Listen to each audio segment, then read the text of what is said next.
నోటితో చెప్పేది ఒకటి, గ్రౌండ్‌లో జరుగుతోంది మరొకటి. కాక్రోచ్ జనతా పార్టీ సమస్య అదే అయింది.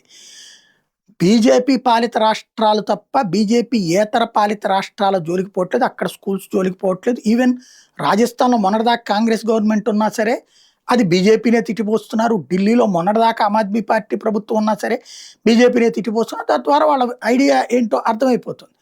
అదేమని ఎవరైనా అడిగితే గనక మీరు గోడీ మీడియా అంటుంటారు. మా వాడు సౌరవ్ దాస్ వచ్చాడు ఢిల్లీ కాబట్టి అక్కడ చెక్ చేశాడు. మహారాష్ట్ర కాబట్టి అభిజిత్ దుప్కే అక్కడ చూశాడు. నేను రాజస్థాన్ కాబట్టి నేను ఇక్కడ తిరిగానని అశుతోష్ రాంకా చెప్తున్నాడు.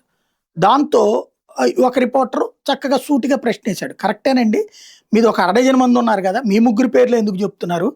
కర్ణాటకలో ఉన్నటువంటి మీ నేషనల్ జనరల్ సెక్రటరీ ఎవరైతే అఫ్రీన్, అది కర్ణాటక కదా ఆవిడ ఉండేది, మరి కర్ణాటకలో స్కూల్ ఎందుకు చర్చ చేయట్లేదు అని అడిగాడు. సమాధానం లేదు. అది వీళ్ళు ఒక్కొక్క పాయింట్ దగ్గర దొరుకుతున్నారు అనమాట.